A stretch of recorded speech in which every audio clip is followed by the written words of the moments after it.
What is up, everyone? Welcome back to another episode of the Debrief. If you guys are new here, my name is Garrett. I'm currently a first officer on a 737, living and based out of New York.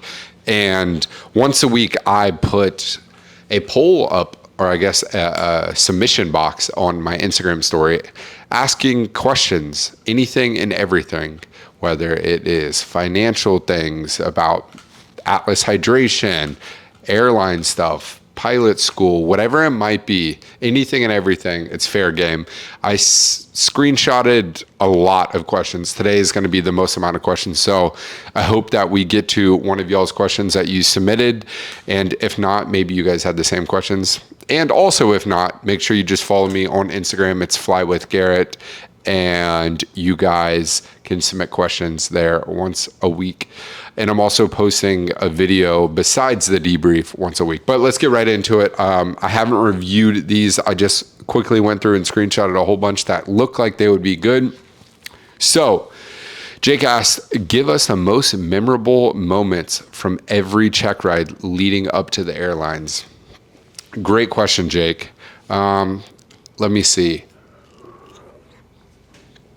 I think the first one's a no-brainer. The most memorable part of getting my private pilot's license is immediately after I got my certificate, I took my father up. He was there for the day of my check ride, and he was the first passenger immediately after my check ride. So that's definitely for that. For instrument was a really cool one because one of my best friends to this day was actually my flight instructor for my instrument. So passing my instrument check ride was really cool because, it was a lot of fun. We were in college. We would, do orals and sims and flights at Embry-Riddle at the flight school. But then we lived in the same apartment building. He lived right above me and my girlfriend at the time in college. And we would just hang out and he would teach me stuff. And so passing that check ride was really cool. For my commercial, I think the most memorable thing about my commercial, I think I've talked about this before. I did my commercial multi before my commercial single add-on. And after I shook the examiner's hand, after he told me I passed, he told me, now you're a real pilot. He said, as a commercial pilot, you should be able to get in almost any single airplane and figure out how to fly it. For anyone that's not in the aviation, or maybe you're just getting into it and you've only seen the inside of a 150 or a 172 or a Piper Archer, the bigger airplanes, the multi-engines, the turbines, the jets, the props, that's when things that have different nuances and different systems and switches are in different areas. And one might have pneumatic boots, the other one might have electrical, so I think my examiner on that check ride saying you should be able to fly anything and everything or figure it out was really cool. CFI, CFI, double I, stuff like that was just really, I don't know if I have like an amazing memory about that other than the fact that now everything that I just experienced, getting all my certificates, ratings, add-ons, I get to now teach people everything that was just taught to me. So I think that was really cool. And then, of course, my ATP, getting that, and then my first type rating at getting the Embraer 145 type rating was my first jet type rating, which was really cool. And then when I upgraded, got my PSC type, first time being an airline captain. And then when I got my 737 type, that was really cool too, because it was like at a major airline, it's where I want to be for the rest of my career. So that was really cool. I hope that answered your question. How do you manage and have time to train, active, and also go to work?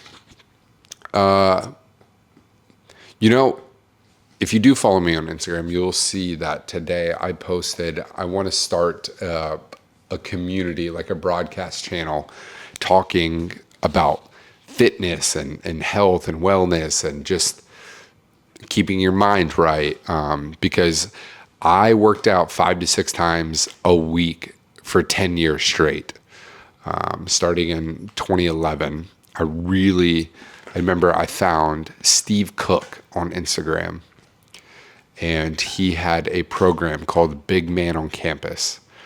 And going into college, that was like my workout program. I went from about 140 pounds to 180 pounds. And yeah, so how do I train active and work? You make time for anything that is important to you. Full stop. That's it. If something is important to you, which health, overall wellness, these things should be extremely, extremely important to you. So taking care of your body is the driver for everything. If you take care of your health, you'll have more energy, you'll be sharper, you'll be more focused, you'll be able to achieve more. So health is everything. That's a huge reason why I founded Atlas Hydration. 75% of Americans are chronically dehydrated. And when I got to the majors, before I started implementing electrolytes every single morning, I felt so tired after being up in the air for 4 or 5 hours at a time. And I didn't realize I was just dehydrating my body so much. And I thought I was hydrating properly. I really thought I was. I thought I was drinking enough water every flight and the big liter water bottles every single flight. I thought I was doing good, but replenishing your body with water alone isn't the solution. You need to replenish electrolytes. And that's why I think we've created the best product on the market. It's sugar-free, it's 2 calories. It's got vitamin B6, B12, vitamin B, or vitamin C. It's got everything. It's got everything you can need. So taking care of your body and your overall health is super, super important. But what I was saying is I was working out 5 to 6 times a week, and now I really haven't been working out as much. And it's just fundamentally unacceptable, and I'm ready to change and get into my routine again. I used to flight instruct all damn day long, all day long. I would get home at 10 p.m. I would take pre-workout and go to the gym. Is taking pre-workout at 10 p.m. good? No, it's not. It's not smart. But I wasn't going to miss a gym session. I wasn't going to miss it. There's no way. I want to get back in that mindset, but with a little healthier tone. Is going through college necessary to become an airline pilot? No, definitely not in today's age. If you go to airlinepilotcentral.com, you'll notice that a lot of major carriers, low-cost carriers, have all dropped their 4-year degree requirement. Do I think it's a smart thing to do? Yeah, if you can, if you have time, if you have the money, getting a bachelor's degree at the same time of getting your ratings, I think is phenomenal. I'm not a big plan B guy. I don't like having a backup plan because it feels like I have a safety net. And if you have a safety net, you might not go as hard. And I'm not talking about just aviation right now. I'm talking about everything and just in life. And I kind of do have a safety net with social media.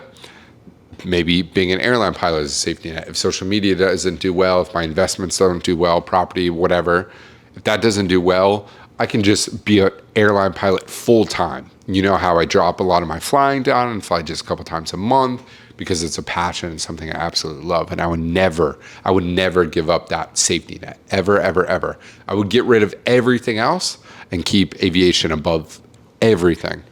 But having a safety net does kind of, maybe I don't go as hard. Maybe if I didn't have that safety net, I would maybe pump out 5 videos a week and be posting on Instagram every single day. So yeah, to answer your question, you don't have to go to college. I think it's a nice thing for sure, but I also think getting to the airlines and getting your seniority number as quickly as you can is really important. So shoot me a DM. let's talk. Let's talk about your scenario or your situation. Drop a comment down below on this video, and let's go through it and see if maybe college, having a degree, is right for you. What's your schedule like? I'm not sure why I screenshotted this one. I mean, it's a good question. I just feel like I've covered it. My schedule right now is, I just moved into this apartment, so that has been super time consuming. I just moved in with my girlfriend. We have this new apartment together. I don't have my studio set up yet. I've got an extra bedroom now. It's going to be a filming studio for videos like this, for my sit-down educational videos every week. I'm starting a new community as well that's different from the fitness thing that I was talking about. So my schedule right now is primarily Atlas hydration every day. It's pretty time consuming, just brainstorming and planning for the future ahead of Atlas. And if you guys want to check Atlas out, it's the first link in the description down below. And social media is really big. And I want to fly more, because when I fly more, I create more content. Those kind of run parallel of each other. They're hand in hand. So, my day-to-day schedule, it's pretty busy right now, to be honest. But I'm about to hire some people for Atlas, and that's going to delegate some of those small little time-consuming tasks every single day, and that'll free up a lot of my time. Honestly, it'll enable me to fly more, and and to the end of the day, that's all I really want to do. So I want to create content that's valuable for you guys, and I want to fly airplanes. Do pilots that live in a more expensive area like New York City get paid more for the cost of living? Short answer, no, we don't.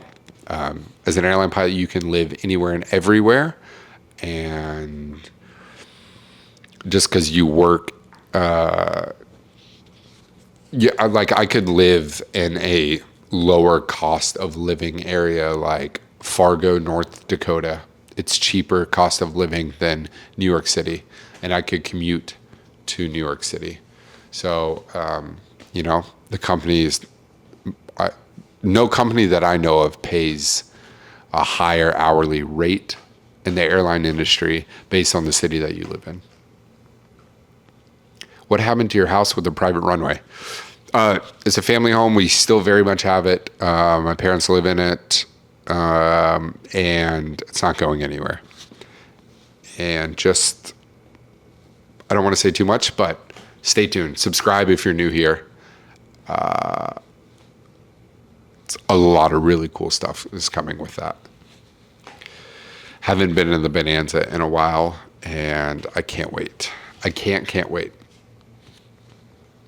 Friend, I need to gain muscle mass. I'm already training at the gym. What else can I do?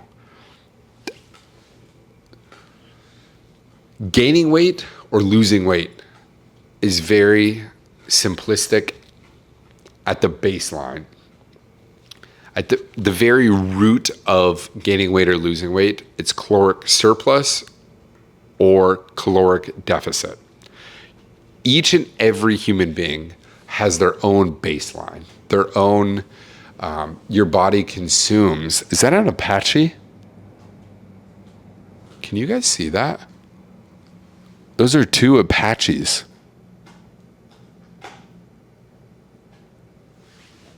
Does that mean the president's about to come down here? That's two Apaches patrolling the East River right now. If you guys are new here, I don't edit anything out of these debriefs. Whoa. That was badass. Wow, that's really cool. I've never seen that. Just Apache helicopters flying down the East River. I would imagine is the presidential convoy. Marine One's got to be coming soon, right? Maybe they're like going ahead. I don't know. If they do, I'll grab the camera and film it. So everyone has a baseline. Let's just say, on average, my body needs 2,400 calories to survive on a day-to-day basis. 2,400 calories. That's my baseline. If I consume more than 2,400, so 2,400 calories, that's with my burn, that's with my caloric intake. To maintain exactly my 181 pounds, it's 2,400 calories a day, sorry. If I want to gain weight, I need to consume more than 2,400 calories. If I want to lose weight, I have to go into a caloric deficit, which means consume less or consume that and then burn more than normal. If you do the same walk every day and everything, you have to do that same walk, eat the same things, and then add additional cardio on top of it, or adjust your diet. So you do the same walk every day. Instead of eating 2,400 calories, you eat 2,200 calories. Now, I am not a professional here. You need to do your own due diligence, do your own research, contact a professional, a nutritionist, and and if you want to gain muscle, the biggest thing is you need to be, they're coming back.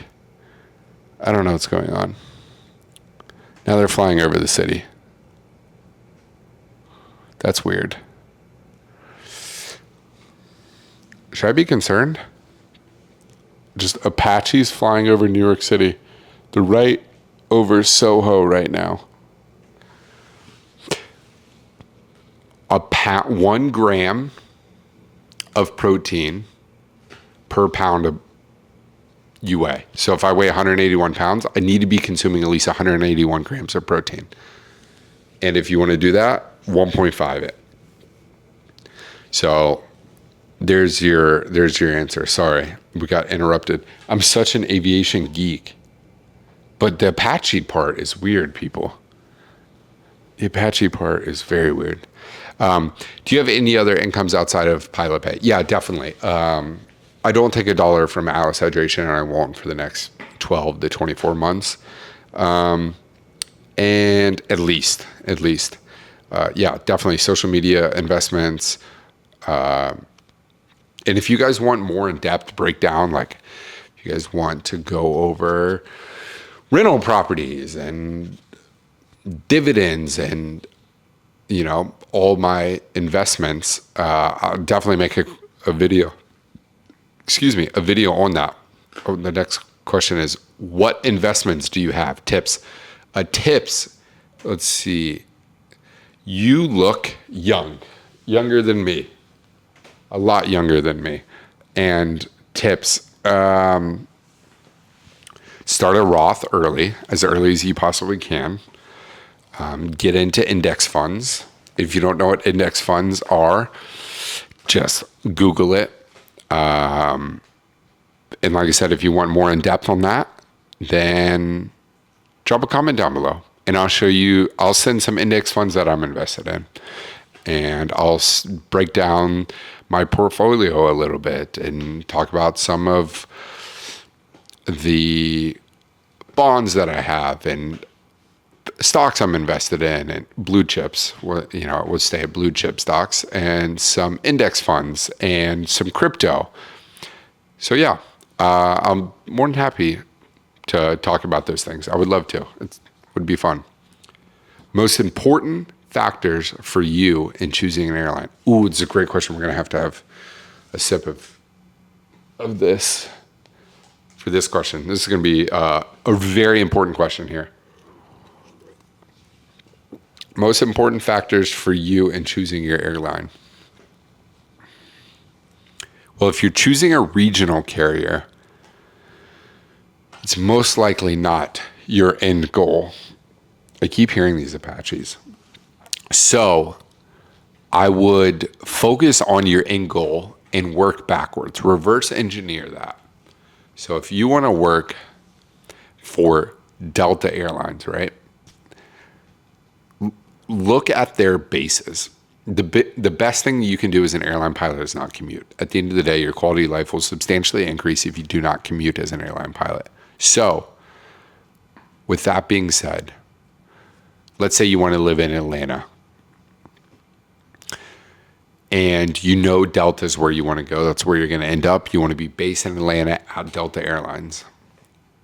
You try and find a regional carrier that has a few different things. One, has the quality of life you're looking for, but we're not going to hold that higher than your end goal, than Delta Airlines, right? If Delta is your end goal, we want to pick a subsidiary of Delta, a regional that has a flow-through program, a regional that has a connection with them, something that enables you to maybe bypass some people in the interview process, whatever it might be, that just have an upper hand to get to your end goal. Another thing would be pay, the airplanes that they fly, the routes that they fly, the bases, right? Maybe there is a regional carrier that's based in Atlanta, and it's amazing because you either live in Atlanta now or you can move to Atlanta and then you never have to move ever again. You live in Atlanta, you're going to be based there with the regional, then you're going to get hired at Delta and you're going to be based there at Delta. These are some things that you should focus on as a whole. And all these things can be found on a phenomenal website, airlinepilotcentral.com. It's a great website. Check it out. And it'll have all these answers for you. Where do you typically buy your clothes from? I'm looking for nice pants, everyday wear. Pants that I wear to like recurrent training and stuff, which I'm going to next month here in a couple weeks. I wear the ABC pant, I believe it's what it's called, from Lululemon. It's like a slack jean blend. It's very nice. It's like a business casual pant. Some brands that I really like to wear right now are Todd Snyder and Vince. Those are some more expensive, but not like super top end. I'm a firm believer in buying quality over quantity.